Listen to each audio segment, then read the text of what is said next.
Salam əziz izləyicilər, salam əziz müəllimələr, xoş gördük hər birinizi. Bugünkü mövzumuz məktəbəqədər təhsildə istifadə olunan didaktik prinsiplər haqqında olacaq. Məktəbəqədər təhsilin məzmununda hansı didaktik prinsiplərimiz var dedikdə, şəxsiyyət yönümlülük prinsipi, nəticə yönümlülük prinsipi, varislik prinsipi, uşaq yönümlülük, inkişaf yönümlülük, tələb yönümlülük, inteqrativlik, Azərbaycançılıq və dünyəvilik prinsiplərimiz vardır. Gəlin əvvəlcədən şəxsiyyət yönümlülük prinsipi nədir? Buna baxaq. Şəxsiyyət yönümlülük prinsipi əsasən uşaqlarda zəruri həyat bacarıqlarının və dəyərlərin formalaşmasıdır. Əsasən şəxsiyyət yönümlülük prinsipə idrak, ünsiyyət, psixomotor bacarıqlar, milli bəşəri dəyərlər aiddir. İdrak dedikdə nəyi nəzərdə tuturuq? İdrak dedikdə bunlar PDF-də qeyd olunmayıb, özünüz üçün qələm götürün, kənarda qeyd edin. İdrak dedikdə nəyi nəzərdə tuturuq? Başa düşmək, yada salmaq, yeni xatırlamaq. Bəs ünsiyyət nədir, əziz tərbiyəçi müəllimələr? Ünsiyyət adından göründüyü kimi uşaqların özünü ifadə etməyidir, ünsiyyət qurmaq bacarıqlarıdır, əməkdaşlıq qurmaq bacarıqlarıdır. Psixomotor bacarıqlar dedikdə nəyi nəzərdə tuturuq?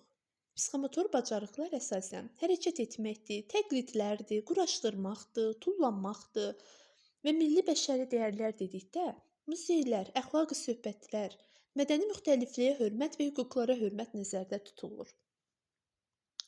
İkinci prinsipimiz nəticə yönümlülük prinsipidir. Nəticə yönümlülük prinsipi nədir?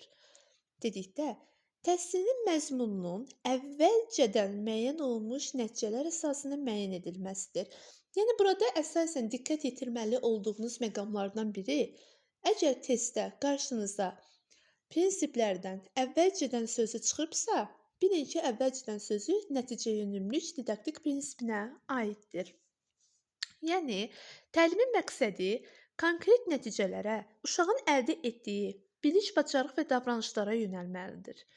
Dərsin planını əvvəlcədən müəyyən etmək lazımdır. Dərsin planını, icmalını əvvəlcədən hazırlamaq lazımdır və yaş səviyyəsinin sonunda nəticə əldə etmək lazımdır. Bu oldu nəticə yönümlülük didaktik prinsipimiz. Daha sonra gəlir inkişaf yönümlülük prinsipimiz. İnkişaf yönümlülük prinsipi nədir dedikdə, əsasən uşağın idrak fəallığını, təhsilin nailiyyətlərinin təhlili və qiymətləndirilməsi yolu ilə uşaqlarda bilik, bacarıq və vərdişlərin inkişafının təmin olunmasıdır. İnkişaf yönümlülük dedikdə, təlim əsasən uşağın zehni, fiziki, emosional və sosial inkişafına təsir etməlidir. Yəni, təbii ki, uşağın həm zehni cəhətdən, həm fiziki cəhətdən, həm emosional və sosial cəhətdən uşağa təsir olunmalıdır. Yəni, inkişaf eləməyə başlanmalıdır. İnkişaf yönümlülük prinsipinə aid olanlar formativ və summativ qiymətləndirmələrdir, idrakın inkişafıdır, qiymətləndirmələr aparılmaq. Deməli, ən əsas diqqət yetirməli olduğunuz məqamlardan biri formativ və summativ qiymətləndirmə hansı didaktik prinsipdədir dedikdə, inkişaf yönümlülük prinsipini doğru variant olaraq işarələyəcəksiniz. Deməli, digər prinsipimiz uşaq yönümlülük prinsipidir. Adından da göründüyü kimi, uşaq yönümlülük prinsipi uşaqların meyl və maraqlarının, onların təhsil tələbatlarının ödənilməsinə, istedad potensiallarının reallaşdırılması və inkişafına yönəlməsidir. Yəni, uşağa mərkəzli olmağıdır. Əsas məqsədi nədir uşaq yönümlülük prinsipinin? Uşağın şəxsiyyətini, müstəqilliyini və yaradıcı düşünməsini inkişaf elətdirmək, onun təbii maraqlarına, oyun ehtiyacına və yaş səviyyəsinə uyğun öyrənmə mühiti yaratmaq. Yəni, bildiyimiz kimi, hər yaş qrupuna aid olaraq oyunlar keçirilir də. Yəni, primitiv bir misal göstərim. Onlar əsasən uşağa yönümlü olmalıdır, yəni uşağa mərkəzləşmiş olmalıdır. Daha sonra gəlir didaktik prinsiplərimizdən varislik. Varislik prinsipimiz nədir dedikdə, varislik prinsipi əsasən yaş qrupları üzrə təhsil proqramının məzmun və mahiyyət etibarı ilə tamamlanmasıdır. Gəlin bunu daha da konkretləşdirək. Belə deyək, uşağın əvvəlki bilik və təcrübəsinə söykənərək yeni biliklər verilməlidir. Növbəti biliyə keçid əvvəlkindən asılı şəkildə qurulmalıdır. Yəni qısaca desək, sadədən mürəkkəbə doğru qurulmalıdır dedikdə varislik prinsipini götürürük. Varislik prinsipində yaşlar arasında mövzu seçərkən düzgün seçmək lazımdır. Yaş səviyyəsi və mövzu arasında əlaqə qurulmalıdır. Əlaqə deyəndə həmçinin inteqrativlik götürürük. Ancaq əsas olaraq varislik prinsipi dedikdə sadədən mürəkkəbə doğru nəzərdə tutulur. Bunu yadda saxlayın. Sonra gəlir tələb yönümlülük prinsipi. Tələb yönümlülük nədir? Adından göründüyü kimi dövlətin, cəmiyyətin tələblərini nəzərə almalıdır. Yəni yeni dövrdən ayaqlaşmaq, müasir dövrdən ayaqlaşmaq lazımdır. İKT, informasiya kommunikasiya texnologiya vasitələrindən vaxtında, yerində istifadə etmək lazımdır. Bu oldu tələb yönümlülük prinsipi. Daha sonra gəlir inteqrativlik prinsipi. İnteqrativlik dedikdə, inteqrasiya dedikdə əlaqələndirmək nəzərdə tutulur. Yəni, təhsilin məzmununun komponentlərinin əlaqələndirilməsidir. Həyatla əlaqələndirmə ola bilər, inteqrasiya etmək ola bilər, mövzu ilə bağlı əlaqələndirmə ola bilər.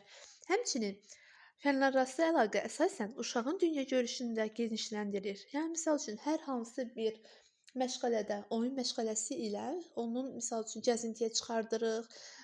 Hər hansı, misal üçün, belə deyək, süjeti rollu oyunlar zamanı polis rolunda uşaq çıxış edir və onlar cəmiyyət içərisinə çıxdıqda polisləri görür, yəni onları bir-birinə əlaqələndirir. Yəni real həyatdan əlaqələndirmiş olduq burada.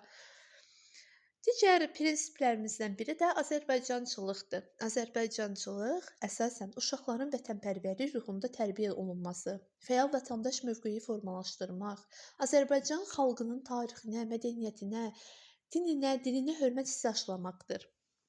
Yəni, uşaqlarda vətənə məhəbbət və milli qürur hissi yaratmaq nəzərdə tutulur. Belə deyək, Azərbaycançılıq haqqında qısaca yadda saxlayaq.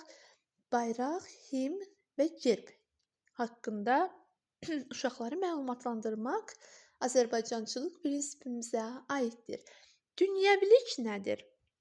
Əziz tələbələr, Azərbaycançılıq ilə dünyəviliyi bir-birindən qatmayın, qarışdırmayın. Belə deyim, Azərbaycançılıq əsasən Azərbaycanın milli rəmzləri, bayraq, gerb, himn haqqında məlumatlı olmağıdır, vətənə məhəbbətdir, milli qürur hissi yaratmaqdır. Ancaq dünyəvilik dedikdə dünyaya aid olma nəzərdə tutulur. Yəni dünyaya bağlı olma, din olmama, dinlə əlaqəsi olmama. Təhsilin dini təsirlərdən uzaq, elmi biliklərə, müasir düşüncəyə və insan hüquqlarına əsaslanması deməkdir. Gəlin indi sizinlə qısaca olaraq hər didaktik prinsiplərinin qısaca açar sözlərini qeyd edək. Şəxsiyyət yönümlülük dedikdə əsasən burada idraka, ünsiyyətə, milli bəşəri dəyərlərə daha çox diqqət yetiririk. Nəticə yönümlülük dedikdə əsasən testdə gördükdə əvvəlcədən hər hansı bir dərsin planının hazırlanması varsa, bu olacaq nəticə yönümlülük. İnkişaf yönümlülük dedikdə əsasən formativ və summativ qiymətləndirmə testdə gördükdə inkişaf yönümlülüyü işarə eləyəcəyik. Uşaq yönümlülük dedikdə uşağın mərkəzdə olmağıdır. Yəni əsasən uşaqların meyl maraqlarının nəzərə alınması oldu uşaq yönümlülük prinsipi. Varislik prinsipi sadədən mürəkkəbə hər hansı bir mövzunun seçərkən misal üçün sadədən mürəkkəbə doğru addım-addım öyrətmək lazımdır. Bu oldu varislik prinsipi. Daha sonra gəlir tələb yönümlülük prinsipi. Tələb yönümlülük prinsipi uşaqlar İKT, informasiya kommunikasiya texnologiya vasitələrindən dövrün tələbinə uyğun olaraq istifadə etməsidir. Yəni müasir dövrdən ayaqlaşmasıdır. Daha sonra gəlir inteqrativlik prinsipi. İnteqrasiya nə idi? Əlaqələndirmək deməkdir. Həyatdan əlaqələndirə bilərik, mövzularla əlaqələndirə bilərik. Daha sonra gəlir Azərbaycançılıq prinsipi. adından da göründüyü kimi, vətənə məhəbbət milli qürur hissi yaratmaqdır. Rəmzlərimizə bayraq, gerb, himn bunlara sevgi aşılamaqdır. Dünyəvilik prinsipi isə əziz müəllimələr, əsasən dini təsirlərdən uzaq gördükdə, yəni dinin olmamağı dedikdə dünyəvilik prinsipini nəzərdə tuturuq. Çox sağ olun, təşəkkür edirəm dinlədiyiniz üçün. Növbəti dərslərimizi izləyin və məlumatlı olun. Təşəkkürlər.